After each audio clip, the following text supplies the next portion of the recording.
ஹல்லேலூயா. சரி, நம்ம குறிப்பா ஒரு வசனத்தை எடுத்து பார்த்துட்டு இருக்கோம் இல்லையா? நீ ஆயத்தப்படு, உன்னுடனே கூடின உன் எல்லா கூட்டத்தையும் ஆயத்தப்படுத்தி நீ அவர்களுக்கு காவலாளனா இருங்கிற அந்த வசனத்தை பார்த்துட்டு இருக்கோம். அதுல ஆயத்தப்படுறது ஒவ்வொருத்தரை குறித்து நம்ம பார்த்துட்டு இருக்கோம். இன்னைக்கு உபவாசத்துக்கு நம்மளை எப்படி ஆயத்தப்படுத்தணும் அப்படின்னு பார்க்கணும். இப்ப ஆக்சுவலா நடந்துட்டு இருக்கிறது பெண்கள் உபவாச கூடுக இல்லையா? இந்த உபவாசத்துக்கு நம்ம எப்படி ஆயத்தப்படணும்? உபவாச கூடுகை எதுக்கு? அது எதனால? ஏன் இந்த உபவாசம் இருக்கணும்? எதுக்காக நம்ம உபவாசம் இருக்கணும்? அந்த உபவாசத்தை எப்படி இருக்கணும்? உபவாசம்னா என்ன? இது எல்லாத்தையும் நம்ம இன்னைக்கு தெரிஞ்சுக்க போறோம். ஹல்லேலூயா. சரி, முதல்ல இந்த உபவாசம்னா அது என்னங்கிறத நம்ம பார்க்கலாம். உபவாசம்ங்கிற அந்த வார்த்தை சமஸ்கிருதத்துல இருந்து நமக்கு வந்தது. உப கூட்டல் வாசம், உப பிளஸ் வாசம். உபனா என்னன்னா இணைந்து அப்படின்னு பொருள், சேர்ந்து, ஜாயின் டுகெதர் அப்படின்னு அர்த்தம். உபனா சேர்ந்து, இணைந்து அப்படின்னு. வாசம்ங்கிறது நம்ம வாசம் பண்றோம், இந்த வீட்டுல வாசம் செய்யறோம், நம்ம வாழ்ற வாழ்க்கையை குறிக்கும். நம்ம வாழ்றோம் இல்லையா?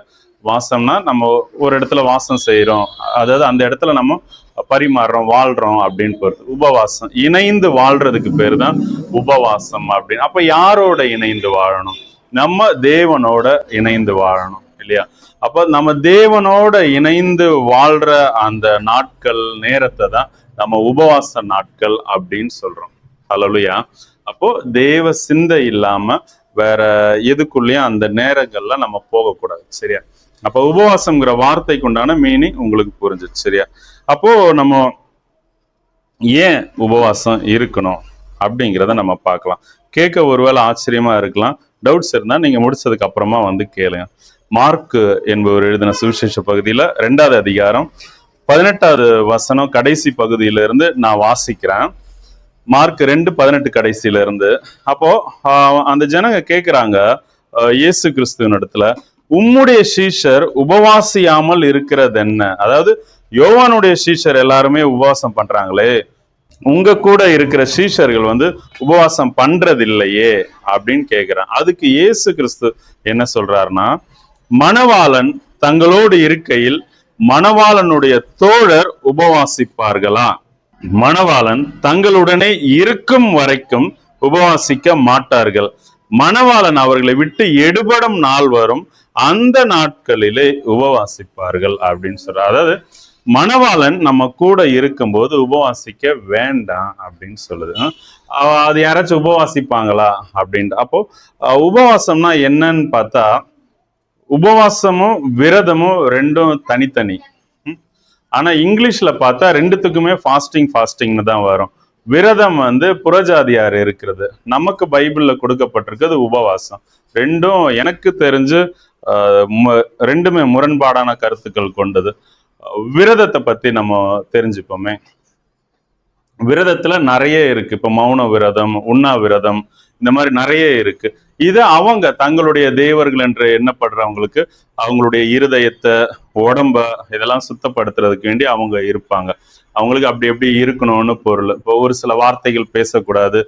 இப்போ மாலை போட்டிருக்கவங்க பார்த்தா அவங்க கெட்ட வார்த்தை பேச மாட்டாங்க, வேற காரியம் பேச மாட்டாங்க, சாமி பேர் மட்டும்தான் சொல்லுவாங்க. அந்த மாதிரிலாம் இருக்கு, நிறைய இருக்கு. சரி, அதான் விரதம் டோட்டலி வேற. இப்போ நாம கிறிஸ்தவர்கள், அது குறிப்பா பெந்தகோஸ்து கிறிஸ்தவர்கள் இப்போ இந்த வட்டாரத்துல என்ன ஆயிருக்குன்னா, அது கூட இந்த வசனம் சொல்லுது உலக வந்து சபையை மேற்கொள்ளாது. ஆனா இப்போ இருக்கிற சபைகள்ல உலகம்தான் மேற்கொண்டு இருக்கு, உலக காரியங்கள் தான் சபைக்குள்ள இருக்கு. இப்போ வெளியில விக்கிரக ஆராதனையில இருக்கிற அந்த விரதம் உபவாசத்துக்குள்ளேயும் வந்திருக்கு அப்படின்னு சொல்ற. நாம அப்படி இருக்கிறது தேவனுக்கு பிரியம் இல்லை. இப்போ ஏசாயா 58வது அதிகாரத்துல பார்த்தா, அதே மாதிரி வேறையும் தீர்க்க தரிசன புஸ்தகத்துல இப்ப சகரியா 9ல பார்க்கும் போதெல்லாம் இதுவா எனக்கு உபவாசமான நாள் அப்படின்னு கேட்கிறேன். அதாவது நம்மளை ஒடுக்கிறது, நம்மளை கஷ்டப்படுத்தி வேதனைப்படுத்திக்கிறதுக்கு தேவனுக்கு பிரியமே இல்லை. நீங்க எல்லாத்துலயும் நீங்க சந்தோஷமா இருங்க, எப்பவும் சந்தோஷமா இருங்கன்னு சொல்றாரு. நீங்கள் ஒன்றுக்கும் கவலைப்படாம எல்லாவற்றையும் என்கிட்ட தெரிவிங்கன்னு சொல்றாரு இல்லையா? அப்படி இருக்கும்போது வந்து அதான் விரதத்துக்கும் இதுக்கும் சம்பந்தம் இல்லை. ஆனா நம்ம உபவாசம் இருக்க சொல்லி இருக்கார். ஏசு கிறிஸ்துவும் உபவாசம் இருக்கிறார் இல்லையா? அப்போ அதை குறிச்சு நம்ம வந்து தெரிஞ்சுக்கணும். நம்ம சாப்பிடாம பட்டினி இருக்கிறது பேர் விரதம். அது விக்கிரக ஆராதனையில இருக்கிறவங்க விரதம் இருப்பாங்க. நம்ம இருக்கிறது உபவாசம். புரியுதா? ரெண்டையும் குழப்பிக்க கூடாது. அவங்க சாப்பிடாம இருந்தாலே அவங்களுடைய தேவன் அவங்கள பார்ப்பாங்க, மனசு இறங்குவாங்க. 3 விஷயத்துக்கு இருப்பாங்க. ஒண்ணு, இருதயத்தை சுத்திகரிக்கிறதுக்கு, ஒரே சிந்தையோட இருக்கிறதுக்கு விரதம் இருப்பாங்க. அவங்களுடைய சாமி சாமி சாமி பேரை சொல்லிக்கிட்டே இருப்பாங்க. ஒண்ணு இருதயம், ரெண்டாவது அவங்களுடைய சரீரம். இந்த மாதிரி வாரத்துக்கு 1-2 தடவை விரதம் இருக்கும்போது அவங்களுடைய உடல் உறுப்புகள் உள்ள பாடி இன்னர் ஆர்கன்ஸ் இருக்கு இல்லையா, அதெல்லாம் கொஞ்சம் சுத்திகரிக்கப்படும். மூணாவதா அவங்க ஏதாச்சும் ஒரு வேண்டுதலை வச்சிருப்பாங்க, அதையும் நிறைவேறதுக்கு இருப்பாங்க. சரி, இந்த 3 விஷயத்துக்கு வேண்டி விரதம் இருப்பாங்க. நாமும் அதே பேட்டர்னை தான் இங்க கொண்டு வந்திருக்கோம். அது இல்லைன்னு வசனத்தின்படி உங்களுக்கு ப்ரூவ் பண்றதுக்கு வேண்டிதான் இன்னைக்கு உபவாசத்துக்கு ஆயத்தப்படுறதை பத்தி நம்ம பார்க்க போறோம். சரி, அப்ப உபவாசம்னா என்னன்னு தெரிஞ்சிச்சு. தேவனோடு இணைந்து வாழ்றதுக்கு பேர் தான் உபவாசம் அப்படின்ட்டு. அப்போ உபவாசம் நம்ம எதுக்கு இருக்கணும்னு சொல்லும்போது பார்த்தா, இயேசு கிறிஸ்து கூட இருக்கும்போது உபவாசிக்க வேண்டாம்னு சொல்றாரு இல்லையா. அப்போ அவர் தன்னை விட்டு எடுபடும் நாட்கள் வரும், அப்போ உபவாசிக்கணும் அப்படின்னு. இப்போ இதை வச்சு பார்க்கும்போது எனக்கு சொல்லி கொடுத்த விஷயம் என்னன்னா, இப்போ ஆண்டவர் சபைகள்ல இல்லை, தனிப்பட்ட மனுஷங்களுக்குள்ளதான் இருக்காரு. நாம தான் ஆலயமா இருக்க, தேவன் வாசம் செய்யற ஆலயமா நீங்களும் நானும் தான் இருக்கும். இந்த சரீரம் தான் அவருக்கு ஆலயமா இருக்கு. பரிசுத்த ஆவியானவர் இதுலதான் வாசம் செய்யறாரு. தேவன் இதுலதான் வாசம் செய்யறாரு இல்லையா. நீங்களே ஜீவனுள்ள தேவனுடைய ஆலயமா இருக்கிறீர்கள் அப்படின்னு சொல்லுது இல்லையா வசனம். அப்போ நாம தான் ஆலயம், இங்கதான் வாசம் செய்யறாரு இல்லையா. அப்போ நாம உபவாசம் இருக்கிறதுங்கிறது அவரை போட்டு கஷ்டப்படுத்துறதா அர்த்தம். சரி, ஆனாலும் இருக்கணும், எதுக்கு இருக்கணும்னு பார்ப்போம். அப்போ நம்ம ஒரு விஷயம், ஃபர்ஸ்ட் விஷயம், ஒரு காரியத்துக்கு வேண்டி நம்ம இருக்கலாம்.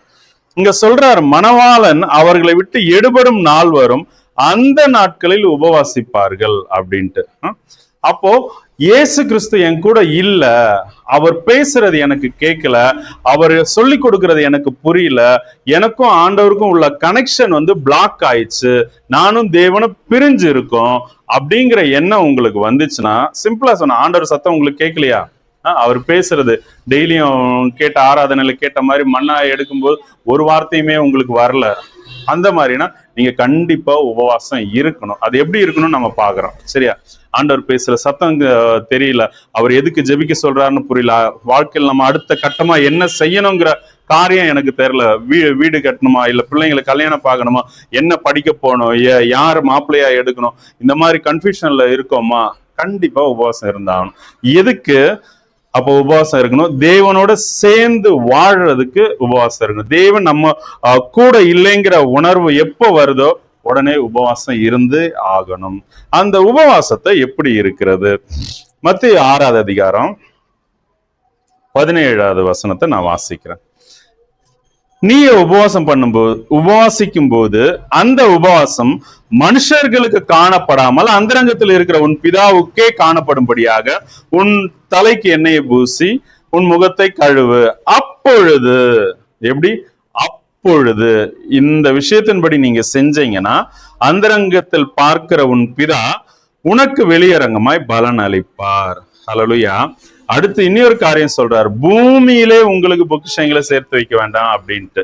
அதே மாதிரி மார்க்ல நம்ம பார்த்த வசனத்துக்கு பின்னாடி ஒரு பெரிய ரகசியத்தை சொல்லுவார். என்னன்னா, ஒருவனும், அதாவது ஒரு மனுஷனும் கோடி துண்ட பழைய வஸ்திரத்தோட இணைக்க மாட்டான், புது திராட்சை ரசத்தை பழைய துருத்தியில அதை வைக்க மாட்டான் அப்படின்ட்டு. அதாவது உபவாசம் பழைய ஏற்பாட்டு நாட்கள்ல வாரத்துல 2 தடவை உபவாசம் இருந்தாகணும். அது அவங்களுடைய கட்டளை இல்லையா. அங்க தேவன் வெளியில இருந்தார், அதாவது ஆலயத்துக்கு போய் தேடுவாங்க.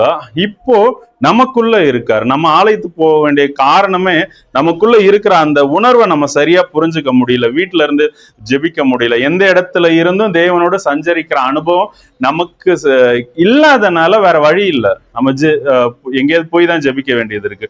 வீட்டுல இருக்கும்போது அந்த துர்க்கிரியைகள், வீட்டுல உள்ள பிரச்சனை, இதெல்லாம் மைண்ட்ல ஓடிட்டே இருக்கும்போது நம்மளால சுதந்திரமா ஜெபிக்க முடியல. சரியா, அப்படி இருக்கும்போது நம்ம ஏதாவது ஒரு ஜெப மையத்துக்கு போய் நம்ம ஜெபிக்கிறது அவசியமா இருக்கு. அது நல்லதும் கூட, சர்ச் கூட. சரியா, அதை நான் வேண்டான்னு சொல்லல. அப்போ நீங்க உபவாசம் இப்படிதான் இருக்கணும். சரியா, இந்த காரியம் லைட்டா சொல்றேனே,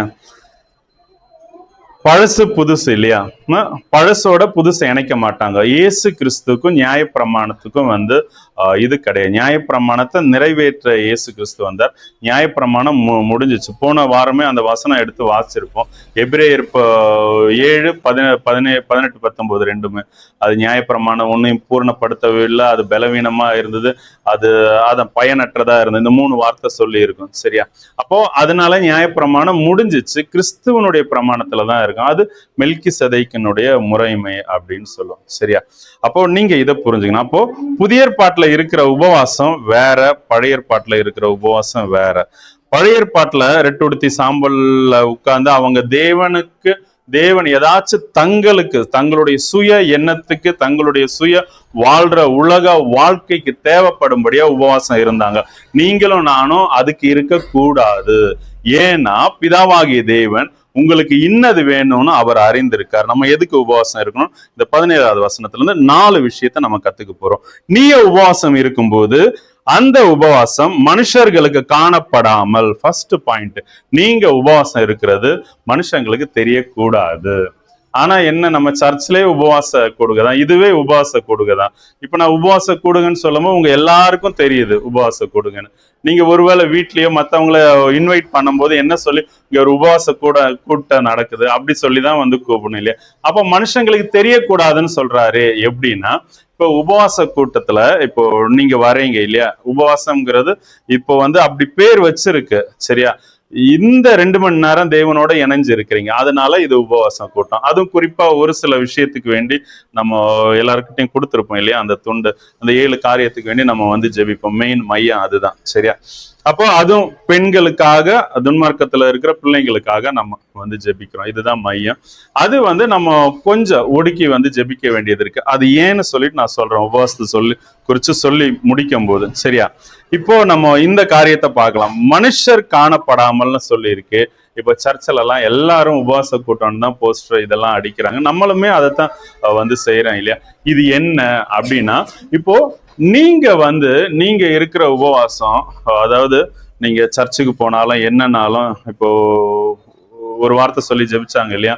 ஒரு இடத்துல ஸ்ரீலங்கால 40 நாள் உபவாச கூட்டம், அது நல்லபடி நடக்கணும் சொல்லி ஜெபிச்சாங்கல்ல. இதை வந்து நம்ம பரசியப்படுத்தக்கூடாது. இப்ப நீங்க எல்லாம் ஜெப ஐக்கியத்தோட இருக்கீங்க. முதல்ல சபை கூடுகைங்கிறது அது ரகசியமா இருக்கணும். அது வெளியில வந்து அங்க என்ன நடக்குதுங்கிறத சொல்லக்கூடாது. அப்பதான் நம்ம வளர முடியும். சரியா? நல்லதை வந்து எடுத்து சொல்லலாம். நல்லது மீன்ஸ் இங்க வந்து அற்புதம் பெற்றுக்கிட்டேன், இங்க ஆண்டவர் என் கூட பேசினாரு அப்படிங்கிறத சொல்லலாம். தேவையில்லாம இங்க கூட்டம் நடக்குது அப்படி சொல்லணுங்கிற அவசியம் இல்லை. உபவாச கூட்டம் நடக்குது. ஏன்னா நீங்க 40 நாள் உபவாசம் இருக்கீங்கன்னு இன்னொரு மனுஷங்கள்ட்ட வாயை திறந்து சொல்லிட்டீங்கன்னா அங்கேயே அதனுடைய பயனை நீங்க பெற்றுக்கொண்டீங்க. அப்போ உலகத்தினால நீங்க பயன் அடைஞ்சிட்டீங்கன்னா தேவனால நீங்கள் பயன் பெற முடியாது. அதனாலதான் நீங்க மனுஷங்கள் காணும்படியா வந்து உபவாசம் இருக்காதீங்கன்னு சொல்றாரு. சரி, அப்போ நீங்க உபவாசம் இருக்கும்போது மற்றவங்கள்ட்ட நீங்க சொல்ல வேண்டாம். சரியா? அது எப்படி இருக்கணும்னு தான் பார்க்கணும். முதல் ஸ்டெப் என்னன்னா, நீங்க உபவாசம் இருக்கிறது யாருக்கும் தெரியக்கூடாது. சரியா? அப்போ இதுல ஒரு பின் குறிப்பு, ஒரு சிலருக்கு வேற வழி இல்லை, நம்ம சொல்லிதான் ஆகணும். இப்ப நீங்க உபவாசம் இருக்கீங்க, உங்க ஹஸ்பண்ட சொல்லாம இருக்க முடியுமா? ஏன் சோகமா இருக்க, ஏன் சாப்பிடலன்னு கண்டிப்பா கேட்பார். அப்போ உங்க மாம்சம் இருக்கு இல்லையா, அவர்கிட்ட சொல்லிதான் ஆகணும். அதே மாதிரி ஹஸ்பண்டும் இப்போ கணவர்களா இருக்கும் போது அவங்க மனைவிட்ட சொல்லிதான் ஆகணும். ஏன்னா அவங்க சமையல் பண்றாங்க இல்லையா, அப்ப அதுக்கேற்ற மாதிரி செய்வாங்க. இப்போ பெண்களை பொறுத்த வரைக்கும் அவங்களுடைய ஃபுட்டு வேஸ்ட் ஆயிடுச்சுன்னா அதை வந்து தாங்கவே முடியாது இல்லையா, சாப்பாடு மிச்சம் வர்றது அப்படி இருக்கு. அப்போ கணவர் வந்து மனைவிட்ட சொல்லும், மனைவி வந்து கணவர்கிட்ட சொல்லும். அதே மாதிரி பிள்ளைங்க உபவாசம் இருக்கிறதா இருந்தா பெற்றோர்கிட்ட சொல்லிதான் ஆகணும் இல்லையா? அப்ப அதுவுமே இந்த சமையல் விஷயமா. அதே மாதிரி பெற்றோருமே உபவாசம் இருக்கிறத நல்ல கொஞ்சம் மெச்சூர்டா இருக்க பிள்ளைங்கன்னா சொல்லலாம். ஏன்னா பிள்ளைங்க உங்களை டிஸ்டர்ப் பண்ணாதபடிக்கு, தேவனோட சஞ்சரிக்கணும், இணைஞ்சு வாழணும், அதுக்கு உண்டான நேரத்தை உங்களுக்கு ஃப்ரீயா கொடுக்கறதுக்கு, அவங்க உங்களை தொல்லைப்படாம டீ போடுறதுக்கு, ஸ்நாக்ஸ் பண்ணுங்க, இப்படி டிஸ்டர்ப் பண்ணாம இருக்கிறதுக்கு பிள்ளைங்கள்ட்டையும் வந்து சொல்லலாம். இந்த மாதிரி தான் இருக்கணுமே தவிர ஃபோன் பண்ணும்போது நான் உபவாசிச்சுட்டு இருந்தேன், நான் உபவாச ஜபத்துல இருந்தேன், நான் 40 நாள் உபவாசம் இருக்கேன், 20 நாள் உபவாசம் இருக்கேன், இதை வந்து பரசியம் இப்படி பண்ணக்கூடாதுன்னு சொல்றேன். ஆனா இந்த மாதிரி காரியம் ஒரு சிலர்கிட்ட சொல்ல வேண்டியது அவசியமா இருக்கு இல்லையா? அதே மாதிரி நம்ம எதுக்காக ஜெபிக்கிறோங்கிறப்போ உபவாச கொடுகை தான். இல்லையா? அதை நம்ம சொல்ல வேண்டியதும் ஜனங்களுக்கு இப்ப இருக்கீங்கன்னா உங்களுக்கு அறிவிக்க வேண்டியது அவசியமா இருக்கு. வசனத்தின்படி என்னன்னா, உபவாசம் மனுஷர்களுக்கு காணப்படாமல். அப்போ இது சபையில உபவாச கொடுங்கன்னு சொல்லியாச்சு. இங்க நீங்க வசனம் சொல்றதன்படி உபவாசம் இருக்கீங்களான்னா உண்மையை சொன்னா கிடையாது. உங்களுக்கு எப்படி உபவாசம் இருக்கணும்னு சொல்லி கொடுக்குறோம், வசனத்தை சொல்லி கொடுக்குறோம். நீங்க இதை வீட்டுல இருந்து மெடிடேட் பண்ணி வீட்லயோ வழியிலயோ நீங்க சொந்தமா தான் தேவனோட உபவாசம் இருக்கக்கூடும். சரியா? இது சபையில வச்சிருக்கிற பேர் உபவாச கொடுக அப்படி சொல்லிதான் அழைக்கிறோம் இல்லையா? ஆனா இது உபவாச கொடுக இல்ல. நீங்க தனியா கூடி ஜெபிக்கிறீங்க வீட்டுல இல்லையா? ஆவியானவரோட சேர்ந்து இல்ல குடும்பமா சேர்ந்து, அதுக்கு பேர் தான் உபவாச கொடுக. நீங்க உபவாசமா இருக்கிறது மனுஷர்கள் காணக்கூடாது, மனுஷர்களுக்கு தெரியப்படுத்தக்கூடாது. சரியா? ரெண்டாவதா உபவாசம் இருக்கும்போது உன் பிதாவுக்கே காணப்படும்படியாக. அப்போ பிதாவாகிய தேவன் நீங்க உபவாசம் இருக்கிறத பார்க்கணும், அவர் காணும்படியா நீங்க உபவாசம் இருக்கணும். பிதாவாகிய தேவன் உங்களை பார்க்கணும்னா நீங்க என்ன செஞ்சா பார்ப்பார்? நீங்க என்ன செஞ்சா பிதாவாகிய தேவனுடைய கண்கள் உங்களை நோக்கி இருக்கணும்? ஒண்ணு, நீங்க கனி கொடுக்கணும். நீங்கள் அதிக கனி கொடுப்பதனால் பிதாவானவர் மகிமைப்படுவார்னு வசனம் இருக்கு. அப்போ நீங்க கனி கொடுக்கறதன் வழியா பிதாவனுடைய பார்வையை உங்க மேல ஈர்க்க செய்யலாம். ஆவியின் கனி என்னன்னா, அன்பு, சந்தோஷம், சமாதானம், தயவு, நற்குணம், விசுவாசம், சாந்தம், இச்சை அடக்கம், நீடிய பொறுமை. இந்த 9 வகையான சுபாவமும் கிரியைகளும் நமக்குள்ள இருந்து புறப்பட்டு வரணும். இந்த உபவாச நாட்கள்ல நீங்க ஒரு முடிவு பண்ணீங்க, ஒரு 10 நாள் உபவாசம் இருக்கணும்னு முடிவு பண்ணீங்கன்னா, அந்த நாள்ல நம்ம பிராக்டிஸ் பண்ணோம். எழுதி வச்சு ஒரு இடத்த, ஒரு அறைய நீங்க சூஸ் பண்றது ரொம்ப நல்லது. சூஸ் பண்ணி எழுதி வச்சு அதை பார்க்கும்போதுதான் நீங்க அதை மெடிடேட் பண்ணுவீங்க.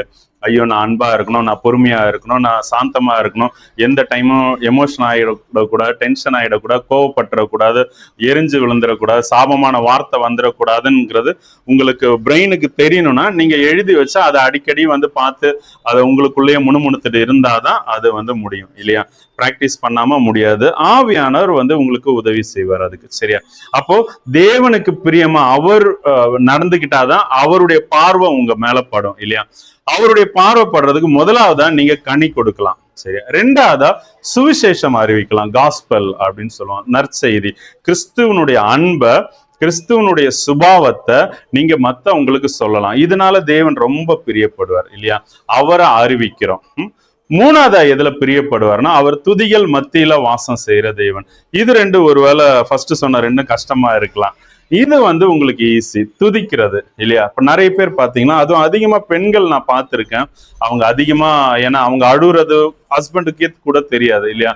அவங்க தனி அறையில அவங்க நைட்டு தூங்காம யாரும் பார்க்காம இருந்துதான் அழுகுறாங்க, ஜெபிக்கிறாங்க. நிறைய பெண்கள் அப்படிதான் இருக்காங்க, குறிப்பா இந்த ஹவுஸ் ஒய்ஃப். ஒர்க்கிங் உமன்ஸும் மேக்சிமம் அப்படிதான் இருக்காங்க. அதனால அவங்க அதிகமா துதிக்கிற பிள்ளைங்களா, துதிக்கிற ஜனமா இருக்காங்க இல்லையா? அப்ப நீங்க தேவனுடைய பார்வை உங்க மேல திரும்பணும்னா நீங்க அதிகமா துதிக்கலாம். அவர் துதிகள் மத்தியில வாசம் செய்யற தேவன். துதிக்கிறதுல அவர் பிரியப்படுற தேவனா இருக்கார். துதிக்கிறதுல அவர் வாஞ்சை உள்ளவரா இருக்கார். துதியில அவர் விருப்பம் உள்ளவரா இருக்கார். அப்ப நீங்க துதிக்கிறதன் வழியா, நீங்க துதிக்கிறது எப்படி துதிக்கலாம்னா, நீங்க பாட்டு பாடி துதிக்கலாம், அவர் செஞ்ச நன்மையை சொல்லி துதிக்கலாம், இல்ல தேவன் இப்படிப்பட்டவர்னு சொல்லி அவரை வாழ்த்தி நீங்க துதிக்கலாம். இப்படி நிறைய விதத்துல நீங்க தேவனை துதிக்க முடியும். சரியா? அப்போ நீங்க தேவனுடைய பார்வை உங்க மேல வரணும்னா இந்த 3 விஷயத்த மைண்ட்ல வச்சுக்கோங்க. ஒண்ணு துதிக்கணும், இனி ஒண்ணு கனி கொடுக்கணும், இனி ஒண்ணு சுவிசேஷம் அறிவிக்கணும். சரியா? இந்த 3 விஷயத்த மைண்ட்ல வச்சுக்கோங்க. இப்போ இதுக்கு இந்த வசனத்தினுடைய அடுத்த பகுதிக்கு வரோம். அங்க என்ன சொல்றாருன்னா, உன் தலைக்கு எண்ணெய் பூசி அப்படின்னு இருக்கு இல்லையா? அப்ப தலைக்கு எண்ணெய் பூசுறதுனா என்னன்னா, எண்ணெய்ங்கிறது பரிசுத்த ஆவியானவர். நார்மலா வாசிக்கும் போது நம்ம என்ன குளிக்கிறதுக்கு முன்னாடி எண்ணெய் தேய்ப்போம் இல்லையா? எண்ணெய் தேய்ச்சிட்டு ஃபேஸ் வாஷ் பண்ணி நீட்டா இருக்கிறது அப்படின்னு தெரியும். நீங்க ஒரு விஷயம் பைபிளை பத்தி நல்லா தெரிஞ்சுக்கணும். நம்மளுடைய பிதாவாகிய தேவன் ராஜா இல்லையா? அவரை பத்தி நீங்க நல்லா தெரிஞ்சுக்கணும். ராஜாக்களுக்கு ரகசியத்தை காத்துக்கிறது அவங்களுக்கு மேன்மையா இருக்கு. சரியா? இது ஒரு ரகசிய புஸ்தகம். இதை எல்லாருக்கும் வாசிக்கிற அளவு புரியுற அளவுக்கு ராஜா அப்படி கொடுக்கிறவர் இல்லை. அவர் விருப்பம் கொண்டவங்க, அவர் மேல விருப்பம் கொண்டவங்களுக்கு அவர் வந்து இந்த ரகசியத்தை வந்து வெளிப்படுத்துவார் இல்லையா.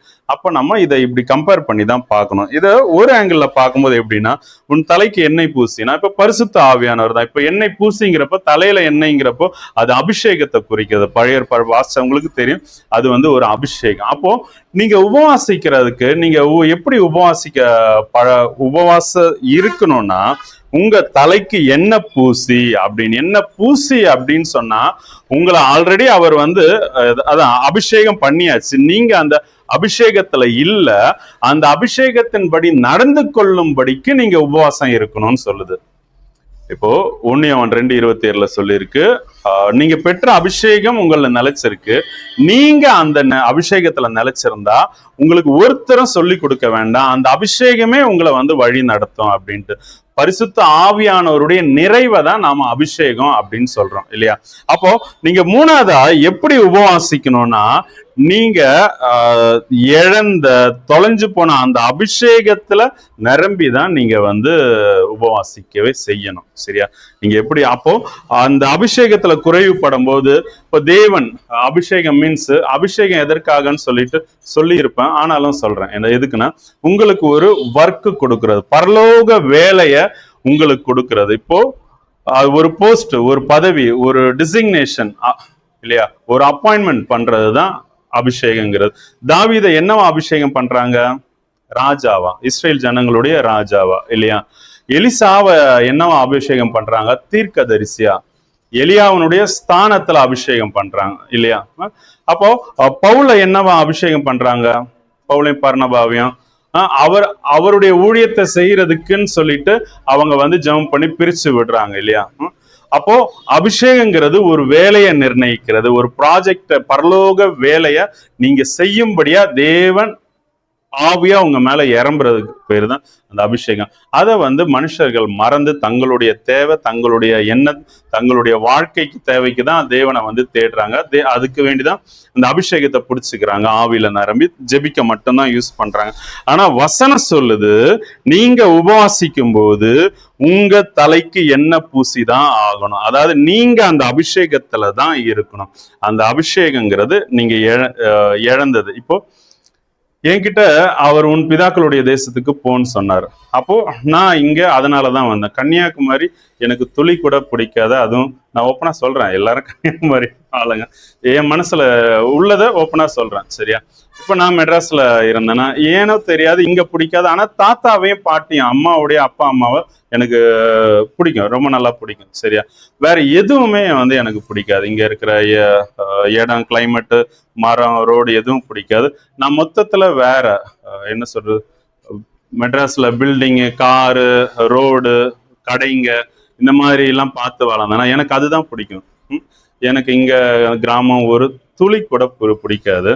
ஆனா தேவன் என்ன பிதாக்களுடைய தேசத்துக்கும் போகணும்னு சொன்னார். சரியா. பிதாக்களுடைய தேசம்னா இந்த மாவட்டம், இந்த மாவட்டத்துல எங்க போகணும்னு தெரியாது, அதுக்கு வேண்டி உட்கார்ந்து ஜெபிச்சு சரி எங்க போகணும்.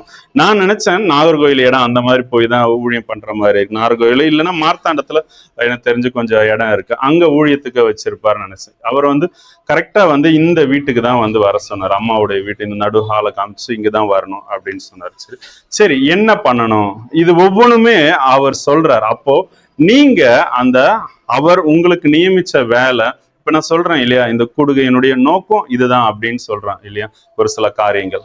அதே போல ஒரு பாயிண்ட், ஒரு கோல் இல்லையா, அதை வச்சு அதுல நடக்கணும். அதுல நாம இழந்து போய் இருக்கும்போது அதை பெற்றுக்கொள்ளும்படியா நீங்க உபவாசம் இருக்கணும். உங்களுக்கு எந்த அளவுக்கு புரியுதுன்னு எனக்கு தெரியல, அப்புறமா லாஸ்ட்ல ஒருவேளை ரீஜா விளக்குவாங்க. சரியா. அப்போ இந்த அபிஷேகத்துல நிலைச்சு இருக்கிறதுக்கு வந்து நீங்க உபவாசம் இருக்கணும். கடைசியா உன் முகத்தை கழுவு அப்படின்னு இருக்கு இல்லையா. இப்போ முகம்ங்கிறது face is the index of heart அப்படின்னு சொல்லுவாங்க இல்லையா. முகம்னா இப்போ இவ சந்தோஷமா இருக்காளா துக்கமா இருக்காளா முகத்தை பார்த்தா தெரிஞ்சிடும். இவளுக்கு உடம்பு சரியில்லைன்னு சொன்னா இல்லையா, அது முகத்துல நல்லா தெரியும். இந்த மாதிரி செம ஜாலியா இருக்காங்க, அதுவும் முகத்துல தெரியுது இல்லையா. ஏன்னா நம்ம இருதயத்தின் நினைவை யோசிக்கிற காரியம் முகத்துல அப்படியே பிரதிபலிக்கும். அதுதான் இங்கிலீஷ்ல face is the index of ஹார்ட்ம்பாங்க. அந்த முகத்தை கழுவுங்கிறாரு. முகத்தை கழுவுறதுன்னா உங்க இருதயத்தை சுத்திகரி அப்படின்னு சொல்றாரு. கிளென்லினஸ் இல்லையா? அப்போ பரிசுத்தமாக்குங்க, பரிசுத்தத்தோட உபவாசம் பண்ணுங்கன்னு சொல்ற. நீங்க உபவாசம் இருக்கிற நாள்ல ஐயோ அடுப்பை ஆஃப் பண்ணலையா, இன்னைக்கு என்ன குழம்பு வைக்கலாம், இன்னைக்கு என்ன கறி வாங்கலாமா, இல்ல மீன் வாங்கலாமா, இந்த மீன் தான் இருக்கு, இந்த யோசனை எல்லாம் இருக்கக்கூடாது. அதுக்குதான் முதல்ல சொன்ன உபவாசம்ங்கிறது தேவனோட சஞ்சரிக்கிறது, தேவனோட சஞ்சரிக்கிறது தான் உபவாசம் அப்படின்னு சொல்லிச்சு. அப்போ நீங்க எதுக்காக உபவாசம் இருக்கணும்னா, தேவன் உங்களோட இல்லைங்கிறதுக்காக நீங்க உபவாசம் இருக்கணும். தேவன் என்னோட இருக்கணும், அவரோட சஞ்சரிக்கணுங்கிறதுக்கு வேண்டி நம்ம உபவாசம் இருக்கணும். அது எப்படி இருக்கணும்னு தான் பார்த்தோம். யார்கிட்டையும் சொல்லக்கூடாது, பிதா உங்களை பார்க்கணும், நீங்க செய்யற உபவாசத்துல அவர் பார்க்கணும். மூணாவது, நீங்க இழந்த அபிஷேகத்தை பெற்றுக்கொண்டு அதுல இருந்துதான் நீங்க உபவாசம் இருக்கணும். நாலாவது, பரிசுத்தமா இருந்து உபவாசம் இருக்கணும். சரி, உபவாசம் எல்லாம் எப்படி இருக்கணும்னு சொன்னீங்க, எதுக்கு என்னென்ன காரியத்துக்கு உபவாசம் இருக்கலாம் அப்படின்னா, எனக்கு தெரிஞ்சு ஒண்ணு அந்த தேவனோட இருக்கிறது அந்த மாதிரி இருக்கு. அடிக்கடி இருக்கிறது நல்லது, வாரத்துல 2-3 எல்லா நாளுமே புதிய ஏற்பாட்டின்படி இருக்கிறது அது உகந்தது. அதான் விரதம் இருக்கிறது வேற, உபவாசம் இருக்கிறது வேற. சரியா? இப்போ எதுக்கு இருக்கலாம்னா, வசனம் இந்த சுவிசேஷ பகுதியில சொல்லுது, நீங்க இவ்வகையான பிசாசு உபவாசத்திலும் ஜெபத்திலும் உபவாசத்திலுமே அன்றி போகாது அப்படின்னு. அப்போ நீங்க உபவாசம் இருக்கும்போது, உபவாசம் இருக்கிறத நான் தேவனோட சஞ்சரிக்கிறதுனே சொல்றேன், அது எனக்கு ஈஸியா இருக்கு. சரியா? நீங்க தேவனோட சஞ்சரிக்க என்ன ஆகும், உங்களுடைய சரீரத்தை போஷிக்கிறத நீங்க மறப்பீங்க. உங்களுடைய ஆத்மாக்கு தேவையான போஜனம் நீங்க தேவனோட இணைந்து வாசம் செய்யும் போது ஆத்மா அப்படியே புஷ்டி ஆகும் இல்லையா? அப்போ இந்த சரீரத்துக்கு ஆகாரம் தேவைப்படாது, தண்ணி தேவைப்படாது. அப்போ உங்க சரீரத்தை ஒடுக்கும் போது நீங்க ஆவியில பலம் கொண்டு இருப்பீங்க. நீங்க ஆவியில பலம் கொண்டு இருக்கும்போது பிசாச அழகா ஜெயிக்க முடியும். ஏன்னா எபேசியர் 6 எடுத்துக்கோங்க, அதுல 11-12 இருந்து நான் வாசிக்கிறேனே, நீங்கள் பிசாசின் தந்திரங்களோடு எதிர்த்து நிற்க திராணி உள்ளவர்கள் ஆகும்படி தேவனுடைய சர்வாயுத வர்க்கத்தையும் தரித்துக் கொள்ளுங்கள். ஏன்னா மாம்சத்தோடும் இரத்தத்தோடும் மட்டும் அல்ல, துரைத்தனங்களோடும் அந்தகாரங்களோடும் இந்த பிரபஞ்சத்தின் அந்தகார லோகாதிபதிகளோடும் வான மண்டலங்களில் உள்ள பொல்லாத ஆவிகளின் சேனைகளோடும் நமக்கு போராட்டம் உண்டு. ஆனா நம்ம என்ன ஜெபிக்கிறோம், எனக்கு போராட்டத்துல இருந்து விடுதலை கொடுங்க, போராட்டம் வேண்டாம், போராட்டத்தை வேண்டான்னு தான் மேக்சிமம் எல்லாருடைய ஜெபமும் அப்படிதான் இருக்கு. நீங்க உங்க ஜெபத்தினுடைய பேட்டர்னே மாத்தணும். போராடி ஜெயிக்க தான் அவர் கத்து கொடுத்திருக்கார். ஏற்கனவே ஜெயிச்ச ஒருத்தர் எனக்குள்ள இருக்கும்போது நான் ஏன் போராடுறேன்னா, நீங்க உபவாசிக்காதனால. உபவாசிக்கும் போது மாம்சம் ஒடுங்கும், உங்க ஆவி பலப்படும்.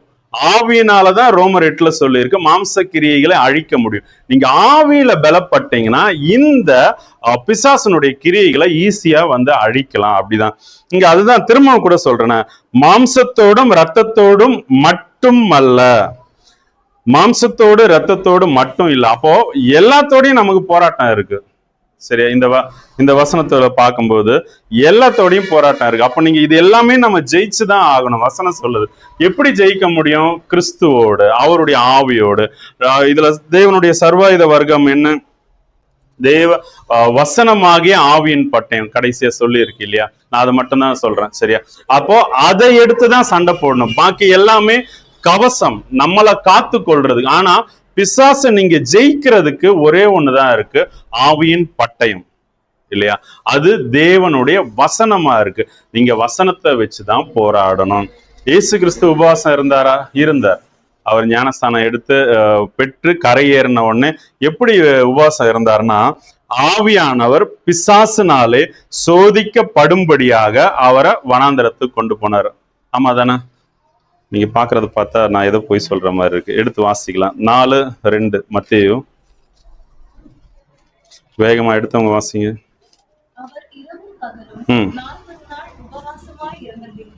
போதும். முதல் வசனம் சொல்லுது, ஆவியானவராலே வனாந்தரத்திற்கு கொண்டு போகப்பட்டார். இயேசு பிசாசினால் சோதிக்கப்படுவதற்கு ஆவியானவராலே வனாந்தரத்துக்கு கொண்டு போகப்பட்டார். அவர் இரவும் பகலும் 40 நாள் உபவாசமா இருந்த பின்பு அப்படின்னு இருக்கு. அப்போ எதுக்கு உபவாசம் இருக்கலாம்னா, ஒண்ணு தேவனோட இணைஞ்சு அந்த தேவ வல்லமையை பெற்றுக்கொள்றதுக்கு, அந்த ஆவியினுடைய காரியத்தெல்லாம் பெற்றுக்கொள்றதுக்கு உபவாசம் இருக்கலாம். ரெண்டாவதா, நீங்க பிசாசை எதிர்க்கிறது கண்டிப்பா உபவாசம் அவசியம்.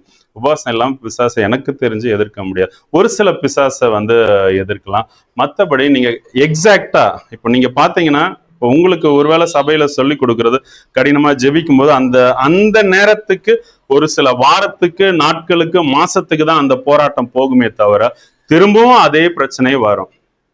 அது கடனா இருக்கட்டும், புருஷன் பிரச்சனை, பிள்ளைங்க பிரச்சனை, சொல் பேச்சு கேளாத பிரச்சனை, இல்ல மாம்சத்துல ஒரு போராட்டம், எதுனாலும் திரும்பவுமே வருதே. ஏன்னா நாம முழுசா அதை ஜெயிக்காதனாலதான் திரும்ப திரும்ப திரும்ப ஒரே ப்ராப்ளம் ரிப்பீட்டடா வந்துகிட்டே இருக்கும். இல்ல நோயா இருக்கட்டும், வியாதியா இருக்கட்டும், வருமானம் கையில நிக்காத அந்த காரியமா இருக்கட்டும், ஒரு விஷயத்தை செய்ய துவங்கினா எந்த விஷயத்தை ஆரம்பிச்சாலும் அது பரிபூர்ணமா முடியாது. எல்லாத்துலயும் போராட்டமா இருக்குன்னா ஏன்னா நீங்க அந்த கிரியையை ஜெயிக்காதனால. ஹல்லேலூயா. அப்போ இதுக்கு இந்த பிசாசனுடைய கிரியைகளை அழிக்க தான் நம்ம கர்த்தராக கிறிஸ்து இயேசு வந்தார். அவர் ஜெயிச்சிட்டார். ஜெயிச்ச அவர் தம்முடைய ஆவி, அவருடைய ஆவியே நமக்கு கொடுத்திருக்கார். கலாத்தியர்ல அழகா சொல்லியிருக்கு, அவருடைய குமாரனுடைய ஆவியை கொடுத்திருக்காரு அப்படின்ட்டு. அப்போ அந்த கிறிஸ்து இயேசுனுடைய ஆவியை பெற்றுக்கொண்டு நாம இந்த பிசாசை ஜெயிச்சே ஆகணும். ஹல்லேலூயா, ஹல்லேலூயா. உங்களுக்கு புரிஞ்சது தானே? ஏதாவது டவுட்ஸ் இருக்கா உபவாசத்தை குறிச்சு, உபவாச ஜபத்தை குறிச்சு? விட்டா போதுன்னு சொல்றாங்க. சரி, கர்த்தர் தாமே உங்களை ஆசீர்வதிப்பாராக.